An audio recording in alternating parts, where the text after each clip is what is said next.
Brilliant. Hello, everyone. My name is Hannah. As Angela said, I'm an F1 currently working in Belfast. I graduated from St George's in July there just. And today I'm just going to be talking to you guys about obstetrics and gynaecology. So this is the overview of what we're going to be covering today. So obs and gynae is such a huge topic, and so to try and cover it in one session is pretty mental. So what I've done is I've kind of just taken the high yield topics, so the ones that are quite likely to come up in OSCEs, the ones that are quite likely to come up in your YSKT or your written exams. And so hopefully it's kind of the most relevant information for you guys, and also things that you're most likely to see when you start practicing as doctors as well. Okay, so it's pretty much just what's on the slide there. All right, so I think we've got a question coming up. So we'll start with early pregnancy. We've got a little question for you guys, so if you just read through that. Okay, good. So most of you guessed E, which I think is the correct answer. Cool. Yeah, here we are. So yes, E is the correct answer there. And I'll just break down the question and kind of explain why it's E and why it's not the rest of the options there. So you've got a 24-year-old woman who's come into the AGU with vaginal bleeding, and she's currently 11 weeks pregnant. So we know she's pregnant, that's helpful to know. And she's got no abdominal pain. And then you find that she also has a closed cervical os. So the closed cervical os and the lack of abdominal pain directly point really towards a threatened miscarriage compared to the rest of the options there. So an incomplete miscarriage, you would find that she would have an open cervical os, and she would probably have a bit more abdominal pain there. And she would probably have a bit more bleeding as well. And this miscarriage, you may not see any kind of bleeding, and you'll also find that she won't have a viable pregnancy on an ultrasound scan, and you won't be able to see the fetal heartbeat there. And same with a complete miscarriage, it would be quite similar to incomplete.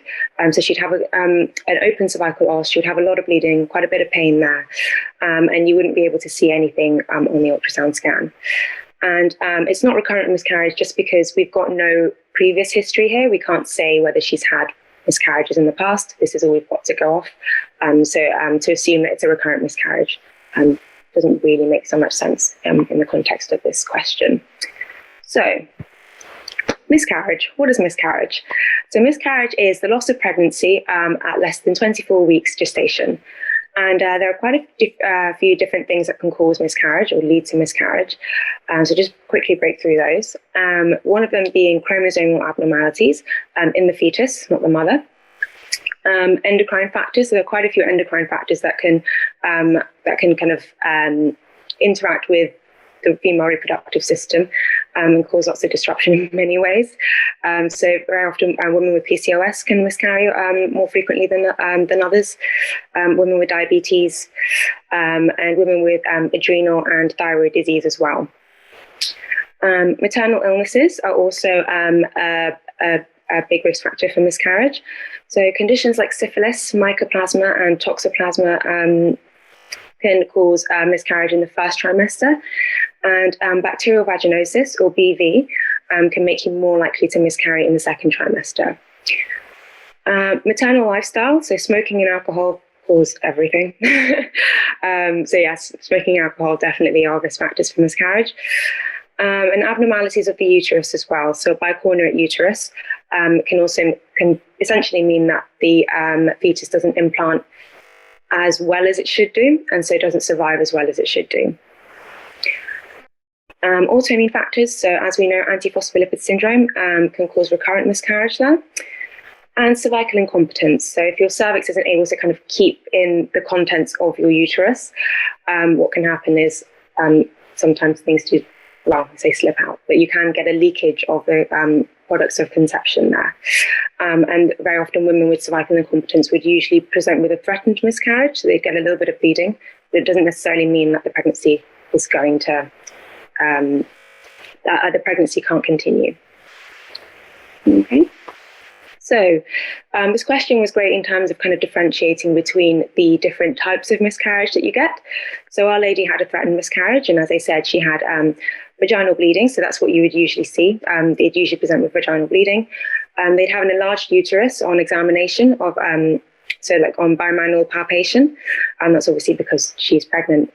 And a closed cervical os. And these women will have very little or no abdominal pain. The pregnancy can be continued. So it is effective. It's just the threat of a miscarriage. It's not actually a miscarriage necessarily happening. We don't know yet. So the pregnancy could be continued. So effectively, the way you would manage this would be to watch and wait to see whether things progress in the way that we would like. And they probably want to follow up with ultrasound scans later on. An inevitable or an incomplete miscarriage. Patients would present with abdominal pain, so increased abdominal pain, and increased vaginal bleeding as well. And as I said, they'd have an open cervical os, and products of the conception would have passed. And if some products do remain, then that's known as an incomplete miscarriage. Very often what would happen is we would probably need to intervene surgically to remove the products of conception with patients who are having an incomplete miscarriage, just because it can cause things like infection. And we obviously would want to prevent things like that happening. A complete miscarriage is effectively a miscarriage that has completed, so all the products of conception have passed, there's nothing left in the uterus. You can get incomplete that can move to proceed on to complete without intervention. But sometimes if the products of conception are still retained, then you would need to remove it. You can also get miscarriage with infection. So this happens either during miscarriage or after termination. And it presents very similar to incomplete miscarriage, but it would also have uterine or adnexal tenderness. And the vaginal os can also be purulent, so quite pussy. Just because of the presence of infection there. Patients may have signs of sepsis and shock, so it is important to find this early because patients can get quite unwell with this. And lastly there, we've got a missed miscarriage. So what you'd find here is a woman will be pregnant and she would have had a positive pregnancy test. But when you go to do an ultrasound scan, there's kind of an empty gestational sac on ultrasound, and there's no sign of a yolk sac 7 days later. And the way that we would define the embryonic loss, so that we have actually lost the embryo, is that the embryo is less than or equal to 7 millimeters in length without any cardiac activity, or no change in size of the embryo within a week. So throughout pregnancy, the fetus is growing rapidly, but in the first few weeks, the fetus should be growing very rapidly. And we would expect to see a big change within a week of scanning a baby there. So if you don't see a change, that's actually a really bad sign that this baby isn't growing, they're not doing very well. And we probably have lost the embryo here. Okay. So treatment of miscarriage. So you would examine the patient under her wishes. I don't know why I was looking through my notes and I realized I'd underlined and highlighted that, but you would never examine anyone without their consent. So yes, examine the patient. And you would also, if they've had a threatened miscarriage, it's important to give these patients anti-D immunoglobulin, especially if the woman is rhesus negative. The reason being because now with a threatened miscarriage, the fetus's blood has come into contact with the mother's blood. And so if the fetus is rhesus positive, what can happen is the mother can develop antibodies to the fetus's blood, and we can end up with hemolytic disease of the newborn, which of course we really want to prevent. With miscarriage, you can treat it conservatively, and that's definitely favored in incomplete miscarriage. If the uterus is small or if very few products of conception remain. So effectively, conservative management is just watching and waiting for things to just pass through, and obviously giving appropriate pain relief as well. You can treat miscarriages medically by giving prostaglandin analogs. So misoprostol is often used, and that kind of helps increase contractions of the uterus to help expel the products of conception. To help expel products of conception. But one thing that you would need to highlight to the mother is the fact that this can cause a lot of pain, because ultimately you're inducing effectively like a period pain or kind of like like contractions that you would have when you're giving birth. So it can be quite painful, and it's important to let the woman know that. We can also give progesterone antagonists, so mifepristone is often given to prime the uterus and decrease progesterone activity. So the reason we give this effectively is just to help, it's kind of essentially, so progesterone in a normal situation helps to specialize the cells in the endometrium to become a decidua, and to become a deciduum, and to essentially make the environment optimal for a fetus to survive. So if you kind of inhibit progesterone, you are inhibiting that kind of optimization of the environment, and then it kind of encourages a miscarriage to happen. And then surgically, what we can do is we can evacuate the products of conception. So what you do is you go in, dilate the cervix, and use suction to remove the products of conception. Of course, with every surgery, there are complications. And the complications here are things like a perforated uterus, cervical tear as you dilate the cervix, can cause intra-abdominal trauma, intrauterine adhesions as well, and of course bleeding and hemorrhage. Okay, we've got another question for you guys coming up for this one. I'll give you a moment to read through that. Okay, good. So a split result here. So I'll go through the questions, the answers here, and why it is the answer. Cool. So the answer is actually A. So we've got a 29-year-old woman here who's presented to ED. She's got generalized abdominal pain, started on one side and then spread. She's also got PV bleeding and hasn't had a period in 2 months. You notice her observations show that she's shocked, so she's got a high heart rate and a low blood pressure. Her O2 stats are fine, she's tachypneic, and she's afebrile. And you think she's got a ruptured ectopic pregnancy. So the most appropriate next step would be to do a pregnancy test and transvaginal ultrasound scan. We haven't actually confirmed that she's pregnant yet. And so you would need to do that and check the position of the pregnancy, so where the pregnancy is, to confirm that it is a ruptured ectopic pregnancy. Taking straight to theatre, I'm really glad that you guys realise that this woman is unwell and that you do need to take someone straight to theatre if they've got a ruptured ectopic pregnancy. But we do need to figure out what we're actually operating on first. Because as far as we're aware, she's just had a late period and she's got abdominal pain. She could have appendicitis, she could have pyelonephritis. There are so many things it could be. It's also important just to do a pregnancy test in general, just because even if she is pregnant, but it's not a ruptured ectopic pregnancy, if she's just having a normal pregnancy, it's good to know, just because there are lots of treatments and medications that you can't give pregnant women. Yes, so the answer is A there. B, it's not B just because CT scan just isn't indicated. It's just not indicated here. And if she is pregnant, you wouldn't want to expose her to that amount of radiation. Again, taking her straight to theatre would be the thing that you would do after doing a pregnancy test and an ultrasound scan, but you need to figure out what you're operating on first. D, so CTG to monitor fetal heartbeat isn't really indicated here. You probably wouldn't be able to see anything on a CTG. It's quite early on in the pregnancy, and you would be able to see a fetal heartbeat on the transvaginal ultrasound scan. And E, you would just not do in this situation. Even if you weren't worried about a ruptured ectopic pregnancy, you can see she is quite shocked there with a low blood pressure and a high heart rate. You wouldn't want to just send her home with that. This woman could actually potentially be quite sick. Okay, so ectopic pregnancy is any pregnancy outside of the uterine cavity. And there are lots of things that can predispose you to this, but pretty much all of these things lead to slowing the ovum's passage through the fallopian tube.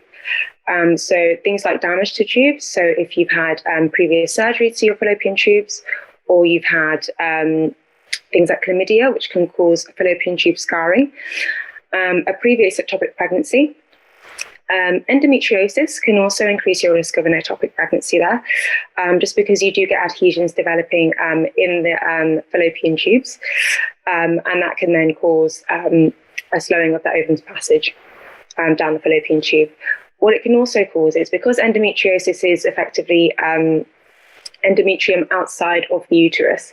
If you've got endometrium in your fallopian tube, the embryo effectively just thinks that's where it needs to implant, because an embryo would implant on endometrium. It just happens to be that this endometrium is in the wrong place. The IUCD and the POP can also can predispose someone to ectopic pregnancy, and subfertility and smoking, of course, as well.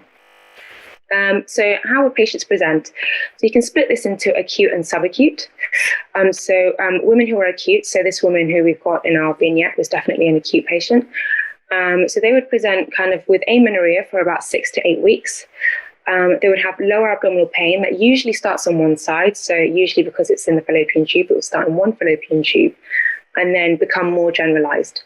The pain usually tends to happen before the bleeding. And on examination, what you would find is that she'd be shocked, hypertensive, tachycardic, and she may also be quite peritonitic as well as she begins to bleed into her abdominal cavity.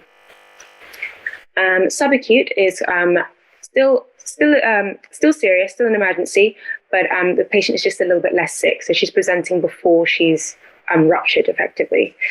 So they will be amenorrheic. I don't know why I put often there. They will be amenorrheic because they are pregnant. They may have vaginal bleeding. They may have abdominal pain, and they may also have an adnexal mass depending on where the pregnancy is.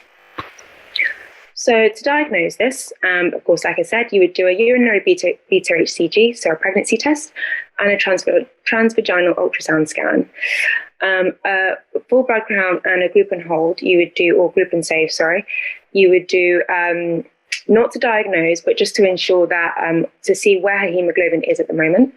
And also you want to do a group and save just in case you want to, would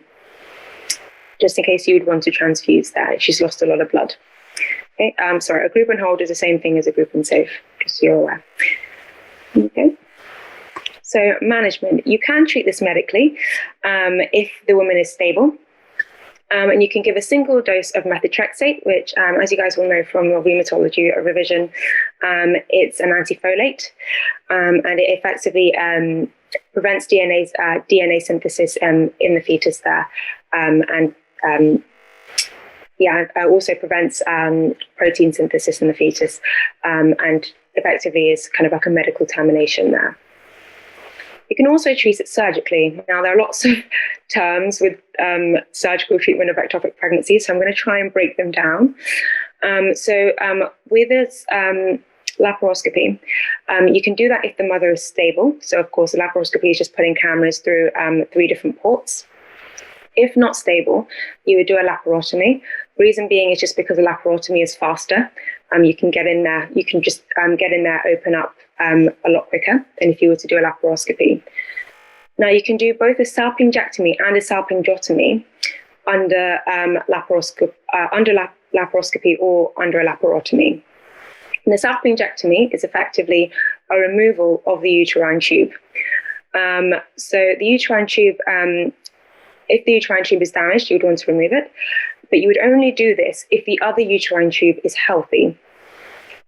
You wouldn't do this so much if it was damaged, say if the woman had chlamydia or endometriosis, causing damage to the other tube there. The reason for this is because obviously if you remove the one healthy uterine tube that she has, you do definitely decrease a woman's chances of getting pregnant if she wishes to get pregnant in the future and her family is not complete. So if you've got a woman who does not have healthy uterine tubes and you're trying to save her chances of getting pregnant in the future, you can do a salpingotomy. So this is effectively where you just remove the ectopic pregnancy from the uterine tube, but you still kind of maintain the tube, you keep the tube there. And you would definitely do this if the other tube was unhealthy. You can get an increase again in ectopic pregnancy if you've had, you have an increased risk of an ectopic pregnancy if you've had a salpingotomy, just because, again, you've had surgical work done on that tube, so there'll be adhesions and scarring. And again, so that's just an extra thing to kind of block the ovum's passage down the uterine tube. Okay. So I don't actually have a question for this, but I just thought I would throw hyperemesis gravidarum in there, just because it can come up. It's something that you may potentially see when you're on your medical takes as F1, as an F1 or an F2. And hyperemesis gravidarum is effectively persistent vomiting in pregnancy, leading to weight loss and ketosis. And the weight loss needs to be at least 5% of the woman's pre-pregnancy weight. And usually it would start between 4 and 10 weeks of gestation and would resolve by 20 weeks. The etiology of this, of course, it's multifactorial, as is many things with obs and gynae. But again, you can have endocrine factors, GI factors, and psychological factors all kind of working in together. It happens more often in multiple pregnancy and when patients have hydatidiform mole or molar pregnancy. You might have heard that being called that. So it happens more often in these two situations. Reason being potentially because you tend to secrete more beta-HCG in these pregnancies. So I think there's apparently there is a link between the levels of beta-HCG and having hyperemesis gravidarum there. And patients can present in lots of different ways, but the main way that they present is an inability to keep food and fluids down. Just because they just keep vomiting, they're very nauseous, and they may have weight loss, so they will have weight loss, plus or minus a nutritional deficiency. So they may be deficient in their B vitamins and folate specifically, and they will be dehydrated. So you'll see signs of dehydration clinically. So you'll see dry mucous membranes, tachycardia, hypovolemia, so low blood pressure, slow cap refill, things like that. And postural hypertension as well is a sign of dehydration there. They may also have an electrolyte imbalance, particularly with potassium and sodium. They may also have a low chloride as well, just because they're just vomiting it all up. And they may also present with a Mallory-Weiss tear. So this is essentially a complication of repeated vomiting, where you essentially tear the gastric mucosa and you get patients having hematemesis. So they start vomiting blood. So they may also present with that too. So tests. So you would diagnose hyperemesis gravidarum mainly clinically. She would come and tell you that she's vomiting. You would see the fact that she's very dehydrated. She would have lost weight. But you would also just want to check that she does have ketosis. So you would do a urine dip and just check the ketones. And you would also just want to look for a UTI just in case as well, because that can also lead to increased vomiting. A UNE just to check for electrolyte imbalance, and an ultrasound scan just to double check whether she does have a multiple pregnancy. So she is having twins or triplets, or she has a molar pregnancy there. For management, so you can split this to mild to moderate or moderate to severe. If a patient is mild to moderate and isn't so dehydrated, you can actually just reassure her and give her advice and send her home. So very often what we would recommend is kind of having dry carbohydrates, so things like dry bread with no butter. Avoid fatty foods because they can make you feel a bit more sick. Ginger root and ginger tea is very good for preventing sickness there.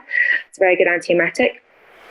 And also to avoid large volume drinks, so things like milk and fizzy drinks that can kind of fill you up more and just make you feel a bit more sick. And also to raise the head of the bed to avoid reflux as well. And also, we move on to moderate to severe. So this is patients with dehydration. So you would admit them to hospital. And you would give them IV fluids, but you would actually avoid glucose in this situation. Reason being is because patients can end up with refeeding syndrome. So these are electrolyte imbalances as a result of not eating or not taking in very much for a prolonged period of time. And then you suddenly reintroduce glucose and they end up with very deranged phosphates, magnesium, potassium, sodium, and chloride. And this can actually be quite deadly. So patients can be very, very hyperkalemic, very, very hypophosphatemic. You'd also want to manage just to monitor their UNE, so just to continue checking their electrolytes there, and prescribe some antiemetics as well. Cyclizine is usually the one that we would pick for pregnant ladies. It's actually quite safe to give in pregnant women. Other ones like ondansetron and metoclopramide are teratogenic. If she's still vomiting, even after the antiemetics, you can give steroids, but with senior advice, of course. So you consult with your senior just to ask that, which steroids you'd want to give and for how long.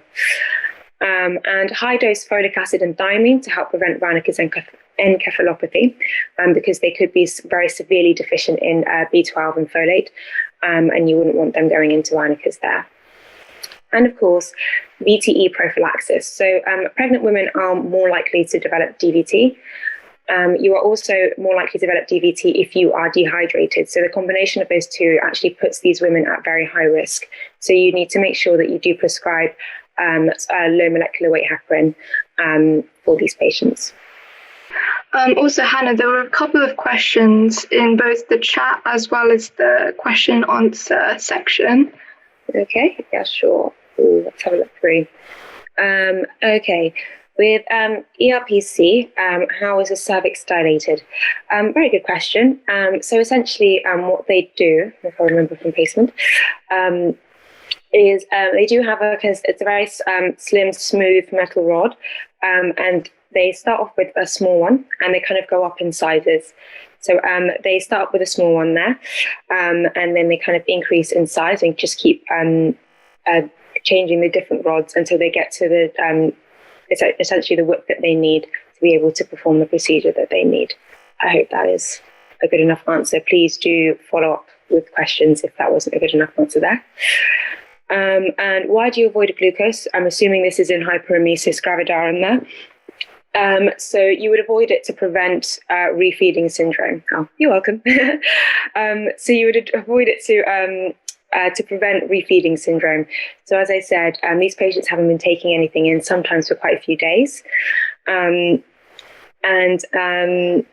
Yes, so they haven't been taking anything in for quite a few days.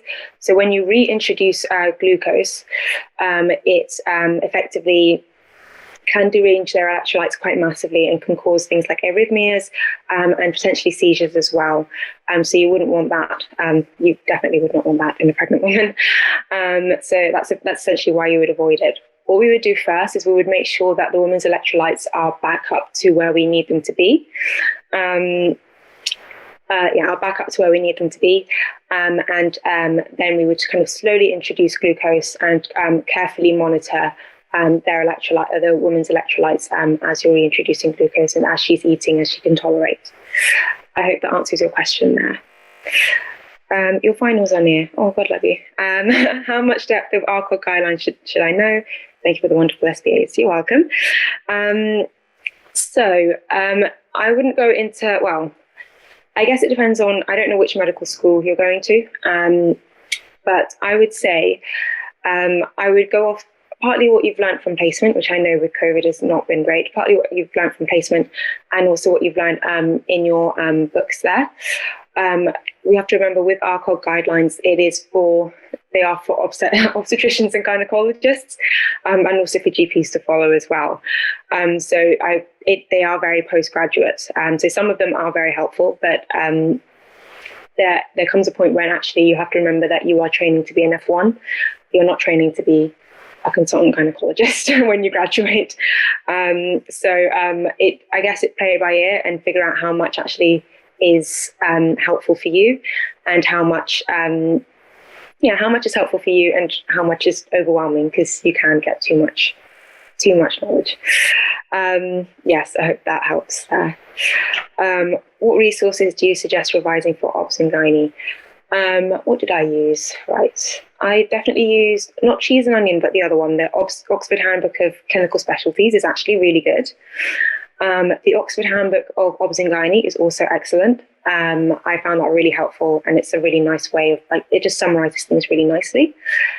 There was another book, I think it was called Essentials for Obstetrics and Gynaecology. And it was actually written by one of the consultants at St. George's Hospital. And it's a very good book. If you're at St. George's, actually, it's really good because it does follow the it actually follows the clinical priority list really well. And so a lot of the things that I've covered have actually come from that book, because I wrote my notes based off of that book. So I found that book very helpful. Unfortunately, I can't remember the name of the author, but I can see if I can find a link at some point. Maybe during the second break, I can just have a flick through and see if I can find a link and post it so you guys know what I'm talking about. Yeah, so those are the main things I used.